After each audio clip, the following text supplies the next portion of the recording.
Happy birthday, dear Smriti.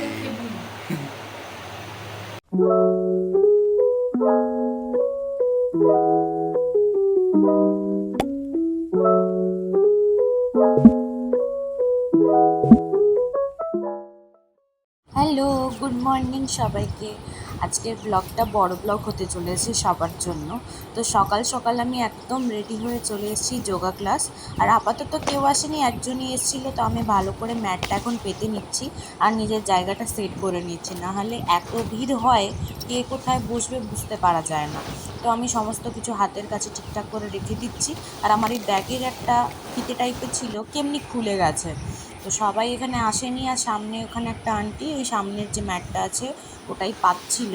আর আমিও জলটা কাছাকাছি নিয়ে বসলাম, কারণ এত ঘাম দেয় যে বোঝা মুশকিল। আর আজকে দেখো ওয়েদারটা কেমন, একদমই হাওয়া দিচ্ছে না। আজকে মনে হচ্ছে যোগা করতে খুবই কষ্ট হবে। তো কী আর করা যাবে, এসে যখন পড়েছি। আর এদিকের ঘাসগুলো এত বড় হয়েছে, মানে পা দিতেও ভয় লাগে। আর এই দেখো সবাই এসে গেছে, আর জায়গা নিয়ে কে কোথায় বসবে কি করবে সেই নিয়ে এখন কথা হচ্ছে।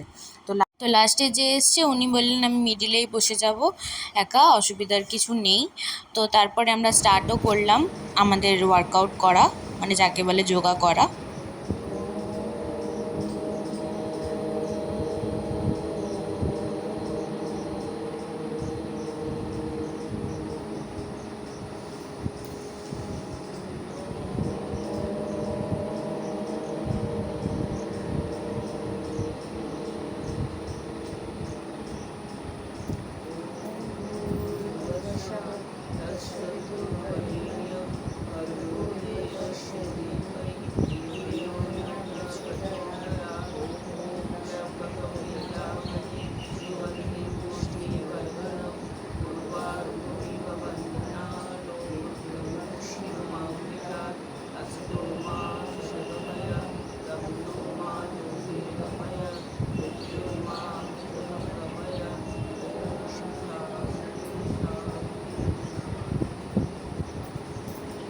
বন্ধ, নিঃশ্বাস নাও গভীরভাবে।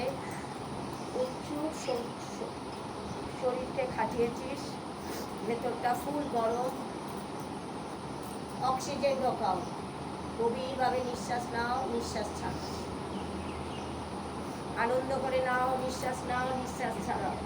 এই ভিডিওটা ম্যাডাম আমার ফোন থেকেই করেছিল সবার জন্য, কিন্তু ভিডিওটা লম্বাভাবে নিয়েছে বলে এরকম এসছে। তো একটু অ্যাডজাস্ট করে নাও সবাই দেখার জন্য। তো আমরা এখন সবাই মিলে ধ্যানে বসেছি, আর এখানে আমরা এখন একদম মন শান্ত করে বসে আছি। তো ম্যাডাম ওটাই ভিডিও করছিল, আর আমরা করছিলাম তার সাথে কপালভাতি। তো পিছন থেকেও নিয়েছে যে এতজন আছে, আর 2-3 জন মনে হয় আসেনি, বাকি সবাই এসছে আজকে। তো এখানেই আমাদের ক্লাস হয়। তারপরে ম্যাডাম বলল যে আমারও একটা ভিডিও নিয়ে নে সবার একসাথে, কারণ আমিও তাহলে একটু আমার গ্রুপে দিতে পারবো যে আমাদেরও ক্লাস হচ্ছে এখানে, মানে নিজের প্রচার করার জন্য, যেটা সাধারণত হয়ে থাকে। তো সেই রকমই হলো। তারপরে একটু অনুলোম বিলোমও করছিলাম, আর তারপরে করলাম ধ্যান।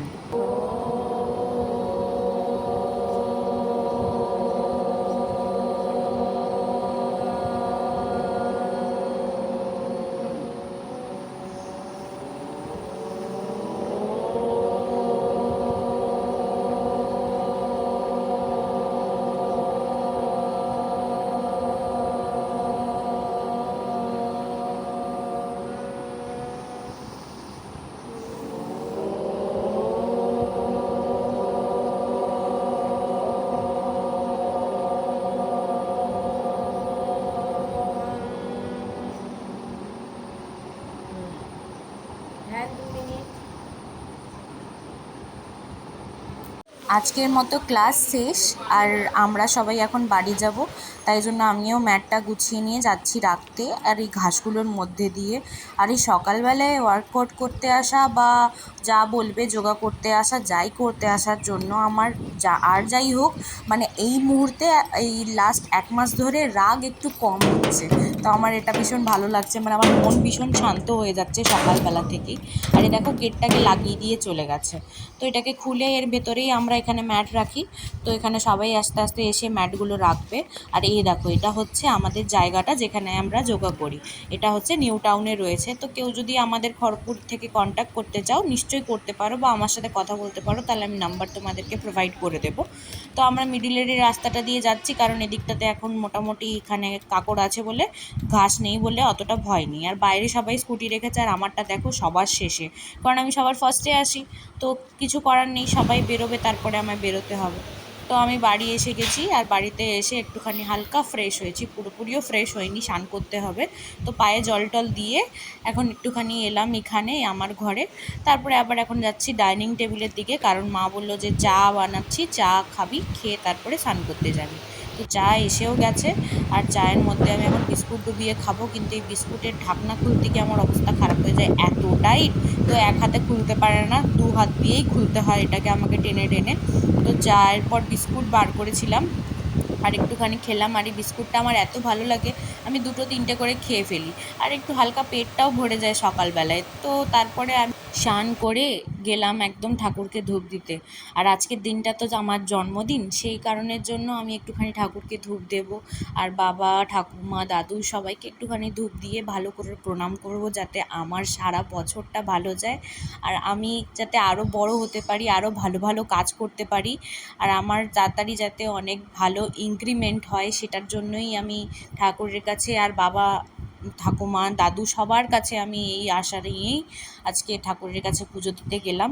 তারপরে দাদু আর দিদুনকে ফোন করব বলে ফোনটা উঠালাম, তো ফার্স্টে ওরা ফোন তুললো না। হ্যালো, ফোন করলে কেন বাবা? জন্মদিনের প্রণাম নিও তুমি আর দাদু। ও বেশ বাবা, আমাদের আশীর্বাদ নিও, সোনা আমারে বেঁচে থাক, ভালো থাক সোনা আমারে। হ্যাঁ, এত করে হয়ে গেলি রে। সকালবেলায় যেহেতু অফিস আছে, সেই কারণের জন্য মা কিছু স্পেশাল রান্না করতেও পারেনি, তাই নর্মালি যেরকম খাবার খাই সেরকমই খেয়েছি। আর মা আমার জামাটা একটুখানি সেলাই করে দিচ্ছে, যেটা অ্যাকচুয়ালি আমি আজকে পরবো, যেটা পরে আমি অফিস যাব, কারণ একদম সাইডগুলো একটু ঢিলা ঢিলা। তো আমি একদম দেখো জামাটা পরে চলে এসেছি, আর আমাকে কেমন লাগছে জানিও। এখন অবধি কিছু করিনি, চুলটা পুরোপুরি ভিজে, তো একটুখানি সিরাম লাগিয়ে নিচ্ছি, না হলে এখন রাস্তাঘাটে যাব, জট খেয়ে একাকার অবস্থা হয়ে যাবে। যা চুল উঠছে না এই গরমের জন্য, ঘাম হয়ে থাকছে মাথায়, কী যে বলবো বুঝতে পারছি না। তো আমি ভালো করে মাথার জটটা ছাড়িয়ে নিচ্ছি, কারণ জটটা যদি না ছাড়াই আরও জটের উপর জট লেগে যাবে, তারপরে একাকার অবস্থা হবে। এই দেখো চুল উঠছে কত, তো সেগুলোকে নিয়ে এখন আমি রাখলাম। আর রাখার পরে দেখো পুরোটা তোমাদের সাথে শেয়ার করলাম, আমি একদম রেডি হয়ে গেছি, জাস্ট চুলটা একটুখানি বেঁধে চলে এসেছি কুন্তলের দোকানে, এখান থেকেই বেরিয়ে যাব। আর অফিসে এসে ভালো করে গেটটাকে আগে লাগাচ্ছি, কারণ এসি চালাতে হবে, তো ওই জন্য একটার দিকে ভালো করে লক করে, তারপরে এটা তো অটোমেটিক লক হয়ে যায়।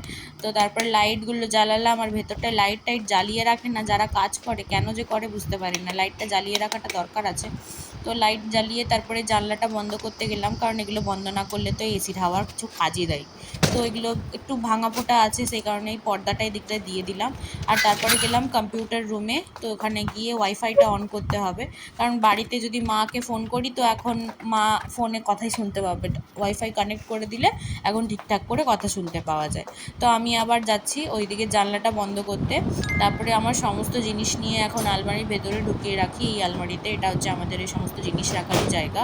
তারপরে সমস্ত কিছু কাগজপত্র বের করতে হবে, তো ওগুলোকে ভালো করে ড্রয়ার থেকে বার করলাম, আর রিমোটটাও বার করলাম, এসিটা চালাতে হবে বলে।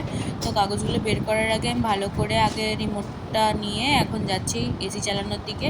তো এখন কাগজটা নিয়ে বের করব না এসি চালাবো বুঝতে পারছি না, তো তারপরে রেখে দিলাম। আর এখন এই কাগজগুলোকেই বার করছি, তারপরে আরামসে একবারে এসি চালিয়ে আরাম করে বসবো, নাহলে এই কাগজ বের করতে করতে একবার এসি চালিয়ে দিলে আর আমি উঠতে পারবো না, এত আরাম লাগবে। তো আমি এখন চালিয়ে দিয়েছি এসিগুলো, আর এই এসিগুলোতে একটু মাঝে মাঝে প্রবলেম হয়ে যায়, বেশি লোড নিতে পারে না বলে একদম এই আমার পাশের মাথার ওপরেটা অফ হয়ে যায়। একদিকে ভালোই হয়, পুরো ঠান্ডা হাওয়াটা আমার মাথায় লাগে না। তো আমি এখন ভালো করে বসে পড়েছি। আর এই দেখো একটুখানি আমাদের বাইরে যে আয়নাটা আছে ওখানে আমি আমার পুরো ড্রেসটা দেখালাম। তো তারপরে আমাদের একটা দাদা আছে, ও আমাকে এটা এনে দিল, বললো খা, বার্থডে স্পেশাল।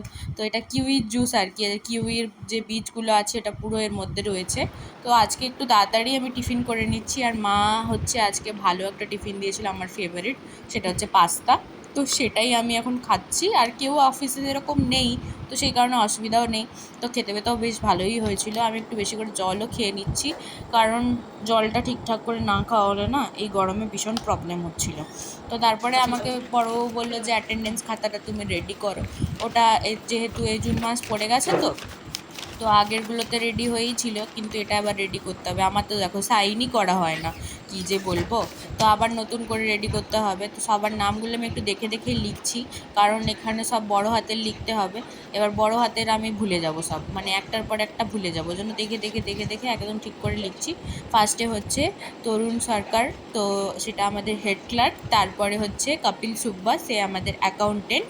আর এরপরে হচ্ছে যে আলানা থাপা, আলানাদি, তো আলানাদি হচ্ছে এলডি, না সরি ইউডি। আর তারপরে হচ্ছে ঋষিকাদি হচ্ছে এলডি, আর আমি হচ্ছি এলডি। মানে আমার নাম তো তোমরা সবাই জানো, স্মৃতি ঘোষ। তো এই দেখো এখানে বলতে বলতে ভুল হয়ে গেছে, তো সেটাকে আবার ঠিকঠাক করে আমি লিখেছি। কারণ এই যে এইরকম বড় হাতের লিখতে গেলেই আমার এত প্রবলেম হয় না, আমাকে নিজের নামটাও দেখে দেখে লিখতে হবে, এরকম অবস্থা হয়ে যায়। তো এটা আমি প্র্যাকটিস করার চেষ্টা করবো আস্তে আস্তে। আমাকে বললো তুমিই লেখো, সেই কারণের জন্য আমিই লিখলাম। তো এখানে যে ভুলভাল হয়ে গেল, এখন কি করা যাবে। তো সেটাকে আমি এখন ভালো করে রেডি করে নিচ্ছি। সবাই এখন সাইন করে, আবার কেউ সাইন করেও না, এরকম ব্যাপার হয়ে থাকে আর কি। তো মাঝে মাঝে সাইন করাটা খুব দরকার। তো আমি ছুটি ফুটিগুলো দেখে নিচ্ছিলাম। তারপরে সবাই বললো যে একটুখানি বার্থডে, তো তাহলে কিছু খাওয়াও। তো আমি সবার জন্য লস্যি নিয়ে যাচ্ছি। আর আমিও একটা লস্যি খেয়েছিলাম খাওয়া দাওয়ার পরে, খুব ভালো লেগেছে। তো বড়োবাবু বললো আজকে বাড়ি চলে যাও, আজকে তোমার স্পেশাল ডে। তো আমি ওই জন্য একদম রেডি ফেডি হয়ে বাড়ি যাচ্ছি, কিন্তু এখানে এত গরম, এখন মোটামুটি মুখে সমস্ত কিছু লাগিয়ে যেতে হবে। এদিকটা দেখলে কেমন ভেঙেছে। আর ওই দিকে সেদিনকে আমি গাড়ি রেখেছিলাম, আর যখন এসছি বাড়ি যাবো বলে, তখন দেখছি ওই দিকটাও ভেঙে গেছে ওইরকম। মানে আমার মাথায় পড়েনি, আমার ভাগ্য ভালো। তারপরে আমি সমস্ত কিছু একদম নিয়ে মুখের মধ্যে লাগাতে বসে গেছি, মানে যাকে বলে একদম বোরখা পরতে শুরু করে দিয়েছি, কারণ যা রোদ লাগছে বলে বোঝাতে পারবো না তোমাদের সবাইকে। তারপরে হেলমেটটা তো পরতেই হবে, তাই হেলমেটটাও পরে নিলাম। আর বাড়িতে এসে বিস্কুটের প্যাকেট নিয়ে বাইরে দাঁড়িয়েছিলাম। তারপরে দেখলাম যে আমি যাকে খাওয়াই সেই কুকুরটা তো আসেনি। আয় বস বস। তো মহারাজ চলে এসছে, আর ওকে আমি বিস্কুট খাওয়াতে বসেও পড়েছি। আর বাকিগুলোকে দেখবে কেমনি করে তাকিয়ে আছে, কিন্তু কিছু করার নেই, ওকে না খেতে দেয় না, ও একটু দুর্বল তো। আর এরা হচ্ছে কেড়ে টেড়ে সমস্ত কিছু খেয়ে চলে যায়, তো এদেরকে বাইরেই রাখি আমি। তো তারপরে ঘরে চলে এলাম, আর একটু পরে এসে দেখি যে কুন্তল কেক নিয়ে এসছে, আর এটা নাকি মিয়োমোর থেকে ফ্রি দিয়েছে, ওটাও নিয়ে চলে এসছে। তো আমি প্রথমেই একটু খুলে দেখে ফেলেছি, আর ওই ফুলটার উপরে আমার নজর আছে, এই this full. This is for you. ফুল কেন, পুরো কেক খাই দিই। যেই পালা হাম খায়েগা। পুরাই খা।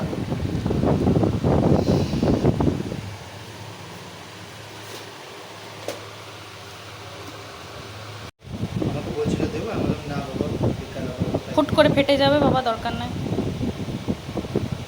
আরে উল্টা দিকে দে। ঠিক আছে, কোনো অসুবিধা নেই। তোমার দিকে তাকালেই হলো। কাটো। Happy birthday to you, happy birthday to you, happy birthday dear Smriti. বন্দি। Happy birthday to you. কি হলো? হ্যাঁ ক্রিম তো। না না না, তুমি আগে খাও।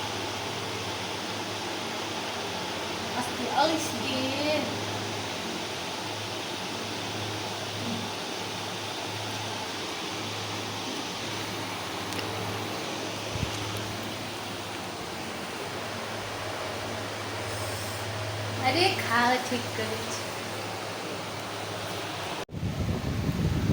নে ফুলটা খা, সব খা।